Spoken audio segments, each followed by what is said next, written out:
So good morning guys और आपके क्रिक exam channel में आप सभी का स्वागत है। तो आज के इस वीडियो में 4 सितंबर के इंपॉर्टेंट करंट अफेयर्स को हम लोग कवर करेंगे।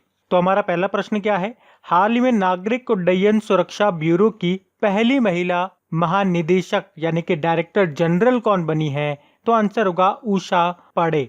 तो नागरिक उड्डयन मंत्रालय की संयुक्त सचिव हैं ये उषा पांडे और इन्हीं को नागरिक उड्डयन सुरक्षा यानी कि bureau of civil aviation security के महानिदेशक का अतिरिक्त प्रभार यानी कि एडिशनल चार्जेस सौंपा गया है और इसी के साथ ये इस पद पर नियुक्त होने वाली पहली महिला और तीसरी आईएएस अधिकारी बन गई है। अच्छा, इन्होंने किन की जगह ली है? राकेश अस्थाना की। और राकेश अस्थाना तो आप जानते होंगे अभी बॉर्डर सिक्योरिटी फोर्स के नए डायरेक्टर जनरल बन गए हैं। तो सिंपल सा याद रखना है, नागरिक उड्डयन सुरक्षा ब्यूरो की पहली महिला महानिदेशक बन गई हैं उषा पांडे।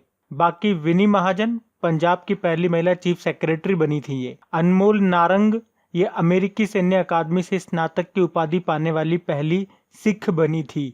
और ये वाला भी एक नया अपॉइंटमेंट है चारू सिन्हा का। श्रीनगर में सीआरपीएफ के महानिरीक्षक यानी कि इंस्पेक्टर जनरल के रूप में नियुक्त होने वाली पहली महिला आईपीएस ऑफिसर बनी है चारू सिन्हा। अच्छा, हमारे नागरिक उड्डयन राज्य मंत्री कौन है? हरदीप सिंह पुरी है। और आवास व शहरी मामलों के मंत्री कौन है? वो भी यही है। बढ़ते हैं आगे।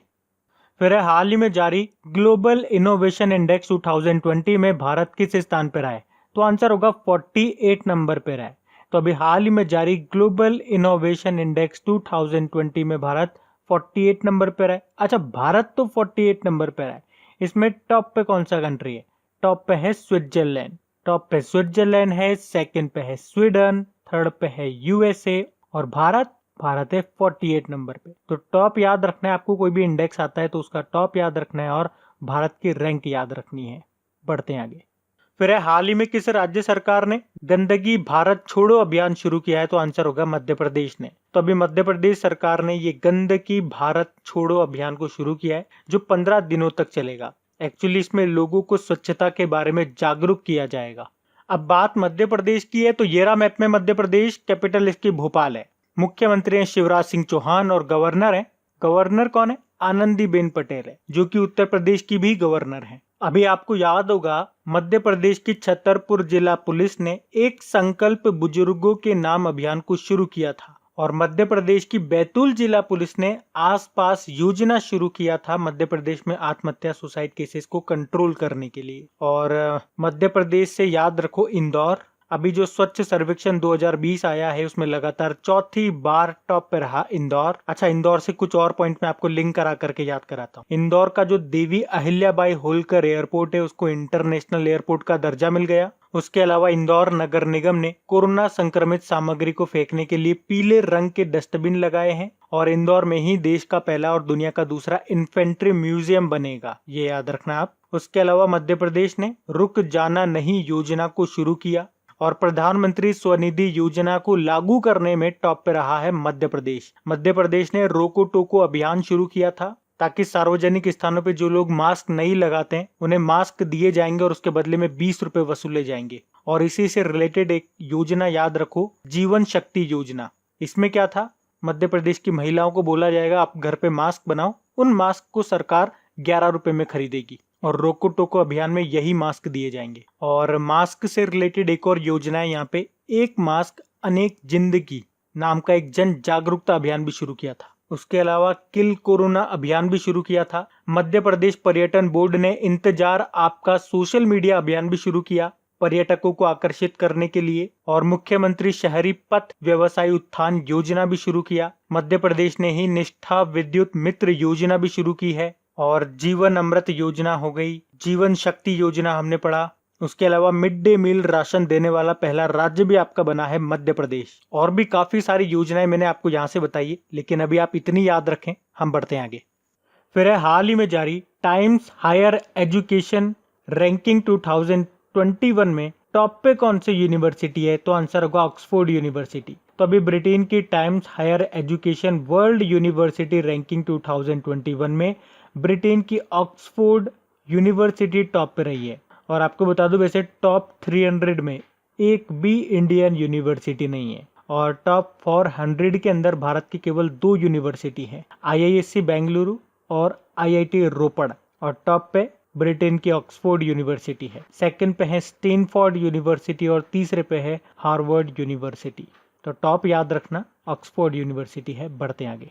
और गाइज अगर वीडियो आपको अच्छा लग रहा है तो प्लीज इसे लाइक करते हुए चलना। देखिए आप लोगों ने अभी लाइक किया है या नहीं किया है। नहीं किया है तो अभी इसको लाइक कर दीजिए, लास्ट तक आप लोग भूल जाओगे मैं कह रहा हूँ। और हाँ, इसे शेयर भी जरूर कर देना अपने दोस्तों के साथ में। और अगर आप में से कोई स्टूडेंट इस चैनल को फर्स्ट टाइम देख रहा है तो आप इस चैनल को सब्सक्राइब कर सकते हैं। सब्सक्राइब करने के बाद में पास में बेल आइकन को जरूर प्रेस कीजिएगा ताकि आगे के आपको नोटिफिकेशन मिलते रहें, ताकि आपसे कोई भी वीडियो मिस न हो। बेल आइकन को प्रेस करना जरूरी है। चलिए बढ़ते हैं आगे।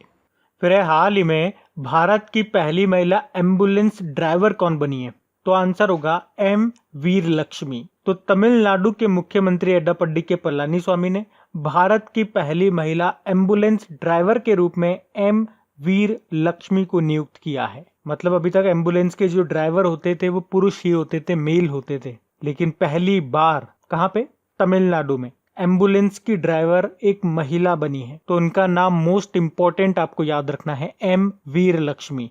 और किस राज्य में? तमिलनाडु में, ये भी याद रखना है। बाकी वनिजा रूपाणी भारतीय मूल की लड़की है और नासा के मंगल ग्रह के पहले हेलीकॉप्टर का नाम इन्होंने रखा था। और नाम क्या रखा था? इंजीन्यूटी। बाकी काम्या कार्तिकेयन साउथ अमेरिका की सबसे ऊंची पर्वत माउंट अकांगुआ पर चढ़ाई करने वाली सबसे कम उम्र की लड़की बनी थी। ये जब इन्होंने चढ़ाई की थी मात्र 12 साल की थी। इसी साल की बात है, ये ज्यादा पुरानी बात भी नहीं है। फिर है रूपा गुरुनाथ, ये तमिलनाडु क्रिकेट एसोसिएशन की पहली महिला अध्यक्ष बनी थी। उसके साथ किसी भी राज्य के क्रिकेट बोर्ड की पहली महिला अध्यक्ष है ये रूपा गुरुनाथ। बढ़ते आगे। फिर है भारत किस देश के साथ इंदिरा 2020 एक्सरसाइज में हिस्सा लेगा? तो आंसर होगा रशिया। भारत और रशिया के बीच में होता है ये, और इस बार होगा ये मलस्का के रणनीतिक जल डमरू मध्य यानी कि स्ट्रेट के पास अंडमान सागर में होगा। ये एक नेवल एक्सरसाइज है जो कि 4 और 5 सितंबर को होगा। और रशिया के साथ ये हमारा एक ट्राई सर्विस एक्सरसाइज है। ट्राई सर्विस मतलब इसमें दोनों देशों की तीनों सेनाएं हिस्सा लेती है। अच्छा, और किस देश के साथ हम ट्राई सर्विस एक्सरसाइज करते हैं? तो अब हमने यूएसए के साथ भी करना स्टार्ट कर दिया। पिछली बार हमने करा था टाइगर ट्रियम्फ नाम से, नवंबर में, आपको याद होगा। अच्छा, रशिया नाम आया है और एक्सरसाइज की बात है तो एक और पॉइंट आपको याद दिलाता हूं। हम पहले रशिया के साथ जो रशिया में काउकाज एक्सरसाइज होने वाला था उसमें पार्टिसिपेट करने वाले थे, लेकिन बाद में भारत ने मना कर दिया। क्यों मना किया था? तो भारत ने कहा है कि ये जो मैत्री अभ्यास है, अगर इसमें चाइना और पाकिस्तान की सेनाएं भी हिस्सा लेंगी तो हम इनमें पार्टिसिपेट नहीं करेंगे। अब बात रशिया की है तो ये रहा मैप में रशिया। कैपिटल मॉस्को है, करेंसी है रूबल, प्रेसिडेंट है व्लादिमीर पुतिन और नए प्रधानमंत्री बने थे मिखाइल मिशुस्तिन। रशिया की संसद को कहते हैं ड्यूमा। अभी आपको याद होगा रशिया ने सबसे बड़ा हाइड्रोजन बम विस्फोट, जिसे टिसार बॉम्ब भी कहते हैं, उसका एक वीडियो भी जारी किया था। उसके अलावा रशिया ने 3D प्रिंटेड एयरक्राफ्ट इंजन का सफल परीक्षण भी किया था। और रशिया 2020 के अंत तक आर्कटिक जलवायु की निगरानी के लिए अपना पहला आर्कटिक M सैटेलाइट को लॉन्च करेगा। तो ये याद रखना। बढ़ते हैं आगे। फिर हाल ही में किसे रेलवे बोर्ड के CEO पद पर नियुक्त किया जाएगा? तो आंसर होगा VK यादव को। अच्छा, VK यादव आप जानते होंगे रेलवे बोर्ड के अध्यक्ष हैं ये VK यादव, और अभी इन्हीं को रेलवे बोर्ड का CEO नियुक्त किया जाएगा। अभी मंत्रिमंडल की नियुक्ति समिति ने इनके नाम की मंजूरी दे दी है। अच्छा, एक पॉइंट और याद रखना कि इंडियन रेलवे मेडिकल सर्विस का नाम बदलकर इंडियन रेलवे हेल्थ सर्विस किया जाएगा। बाकी रेल मंत्री हमारे पीयूष गोयल है ही सही। और अगर आपसे कभी पूछा जाए एग्जाम में कि स्वतंत्र भारत के रेल मंत्री का नाम बताओ तो आंसर होगा जॉन मथाई। बाकी अवीक सरकार हमने पढ़ा था कल ही, प्रेस ट्रस्ट ऑफ इंडिया के अध्यक्ष बने थे। उत्पल कुमार ये आपके लोकसभा सचिव बने। और अतनु Kumar Das general corporation of India के डायरेक्टर बने, जो कि बैंक ऑफ इंडिया के MD CEO भी हैं। तो ये नाम भी याद रखना। बढ़ते हैं आगे। फिर हाल ही में ब्रिटिश पत्रिका द्वारा जारी टॉप थिंकर 2020 की लिस्ट में टॉप पे कौन रही? तो आंसर होगा KK शैलजा। तो ब्रिटिश मैगजीन प्रोस्पेक्ट ने पूरी दुनिया में केरल की स्वास्थ्य मंत्री KK शैलजा को टॉप थिंकर 2020 के रूप में नामित किया है, जबकि न्यूजीलैंड की जो प्रधानमंत्री हैं जेसिंडा अर्डर्न वो सेकंड नंबर पे हैं। तो KK शैलजा का नाम तो के शैलजा का नाम कोरोना काल के दौरान राज्य में समय रहते उचित कदम उठाने के लिए शामिल किया गया है और इस लिस्ट में ये एकमात्र भारतीय महिला है। और इस मैगजीन ने के शैलजा की प्रशंसा करते हुए लिखा है कि 2018 में भी शैलजा ने केरल में फैले निपाह वायरस का डटकर के सामना किया था। तो फर्स्ट नंबर पे के शैलजा, सेकंड नंबर पे जेसिंडा अर्डन और थर्ड नंबर पे फ्रेंच इकोनॉमिस्ट और नोबेल पुरस्कार विजेता एस्थर डुफ्लो रहे। अच्छा, के शैलजा से आपको जरूर कुछ याद आता होगा अगर डेली आप लोग हमारा करंट अफेयर्स का लेक्चर पढ़ते होंगे तो। हमने पढ़ा था कुछ समय पहले यूनाइटेड नेशन ने भी कोविड-19 से प्रभावी तरीकों से निपटने के लिए भारत से के शैलजा को सम्मानित किया था। याद है ना आपको? बढ़ते आगे। फिर है हाल ही में किसने ग्रीन टर्म अहेड मार्केट का शुभारंभ किया है? तो आंसर होगा आर.के. सिंह ने। तो हमारे power and new and renewable energy minister हैं, यानी कि विद्युत व नवीन व नवीकरणीय ऊर्जा राज्य मंत्री हैं ये राजकुमार सिंह। और इन्होंने ही नई दिल्ली में विद्युत क्षेत्र में पूरे देश के लिए ग्रीन टर्म अहेड मार्केट को शुरू किया है। तो ये green term ahead market Akshay ऊर्जा यानी कि रिन्यूएबल एनर्जी के क्षेत्र में प्रतिभागियों यानी कि पार्टिसिपेंट्स की संख्या में वृद्धि करेगा, जिससे क्या होगा, हमारे जो रिन्यूएबल एनर्जी के जो लक्ष्य हैं उनको प्राप्त करने में मदद मिलेगी। तो सिंपल सा याद रखना, ग्रीन टर्म अहेड मार्केट को शुरू किया है आर.के. सिंह ने। बढ़ते हैं आगे। फिर है हाल ही में 7 साल में grand slam single main draw यानी कि एकल मुख्य ड्रॉ में जीतने वाले पहले भारतीय कौन बन गए हैं? तो आंसर होगा सुमित नागल। तो भारतीय टेनिस प्लेयर हैं ये सुमित नागल और 7 साल में एक grand slam single main draw में जीतने वाले ये पहले भारतीय बन गए हैं। तो ये प्रश्न इंपॉर्टेंट रहेगा, आपको इनका नाम याद रखना है, सुमित नागल का। बढ़ते हैं आगे। फिर है सरकारी नौकरियों में खिलाड़ियों की सीधी भर्ती के लिए कितने खेलों को जोड़ा गया है? तो आंसर होगा 20 को। तो केंद्र सरकार ने स्पोर्ट्स कोटा के माध्यम से ग्रुप सी लेवल की सरकारी पदों में सीधी भर्ती के लिए खेल की सूची में 20 और खेलों को जोड़ दिया है। पहले इसमें 43 गेम्स थे जो अब बढ़कर के 63 हो गए हैं। तो खिलाड़ी जिन्होंने राष्ट्रीय या अंतरराष्ट्रीय प्रतियोगिताओं में अपने राज्य या भारत का प्रतिनिधित्व किया है तो वे विशेष कोटे के तहत सरकारी नौकरियों के लिए पात्र हैं। और ये जो 20 नए खेल शामिल किए गए हैं ना, उनमें से कुछ मैं आपको बताऊं तो जैसे रस्साकस्सी हो गया, मलखंभ हो गया, पैरा गेम्स हो गए। तो इस तरह के गेम्स ये शामिल किए गए हैं ताकि इस बहाने भारत के स्वदेशी खेलों को बढ़ावा मिल सके। तो कितने नए खेलों को जोड़ा गया है ये याद रखना, 20 को। बढ़ते हैं आगे। फिर है हाल ही में कैलाश मानसरोवर में किस देश ने मिसाइल साइट का निर्माण किया है? तो आंसर होगा चाइना ने। तो अभी सैटेलाइट तस्वीरों से पता चला है कि चाइना ने कैलाश मानसरोवर झील के पास मिसाइल साइट का निर्माण करके वहां पर अपनी जमीन से हवा से मार करने वाली अपनी घातक DF-21 मिसाइलें तैनात की है। DF-21, यहाँ पे DF का मतलब होता है डोंगफेंग, जो कि एक मध्यम रेंज की बैलिस्टिक मिसाइल है जिसका रेंज होता है लगभग 2200 किलोमीटर। अब बात चाइना की है तो ये रहा मैप में चाइना। कैपिटल इसकी बीजिंग है और बीजिंग में आपको याद है ना 2022 में विंटर ओलंपिक गेम्स होंगे और बीजिंग में आपको याद है 2022 में विंटर ओलंपिक गेम्स होंगे। करेंसी है रेनमिनबी, प्रेसिडेंट है शी जिनपिंग। अच्छा, भारत और चाइना के बीच की जो बॉर्डर लाइन है उसको क्या कहते हैं? मैकमोहन लाइन कहते हैं। अभी आपको याद होगा भारतीय डॉक्टर द्वारकानाथ कोटनिस की ब्रोंज की प्रतिमा, कांस्य की प्रतिमा स्थापित की जाएगी चाइना में। इसके अलावा चाइना ने मंगल पर अपना पहला स्वतंत्र मिशन जिसका नाम है तियानवेन-1 को लॉन्च किया था। और यूनाइटेड नेशन ने जो global e waste monitor report जारी की थी उसमें टॉप पर रहा था चाइना। भारत तीसरे नंबर पे था, सेकंड पे यूएसए था। और चाइना सशस्त्र व्यापार संधि यानी कि आर्म्स ट्रेड ट्रीटी में शामिल होगा।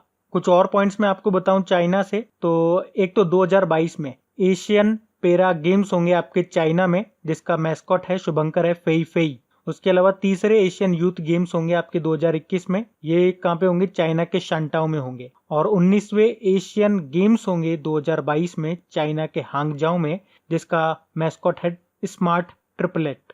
और अभी चाइना ने अपने पहले मानव रहित ड्रोन हेलीकॉप्टर का भी परीक्षण किया था जिसका नाम है AR-500C।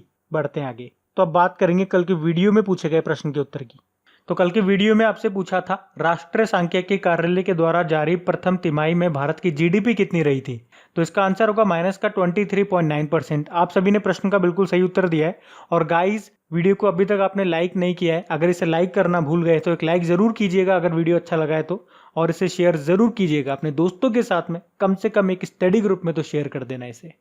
तो गाइज, इन सभी क्वेश्चंस का क्विज बना करके मैंने एप्लीकेशन पे अपलोड कर दिया है। तो अगर आपने वीडियो बिल्कुल ध्यान से देख लिया है तो वहां जाइए और इन सभी क्वेश्चंस का आप प्रैक्टिस लगा लीजिए, ताकि ये सारे क्वेश्चंस आपको अच्छी तरीके से याद हो जाए। और जो नए स्टूडेंट इसे पहली बार देख रहे हैं, आपको बता दूं कि क्विज में अब रैंकिंग फीचर भी ऐड हो चुका है। तो अगर आप कम समय में ज्यादा से ज्यादा क्वेश्चन राइट करते हो तो आपका नाम आपके फोटो के साथ टॉप 10 स्टूडेंट्स में आपको दिखाई देगा। आपको ही नहीं, जितने भी लोग क्विज लगाएंगे उन सबको दिखाई देगा कुछ इस तरीके से, ताकि आपको भी एक अंदर से मोटिवेशन मिल सके कि आपको भी यहां तक पहुंचना है, ताकि सब लोग आपको टॉप 10 में देख सकें।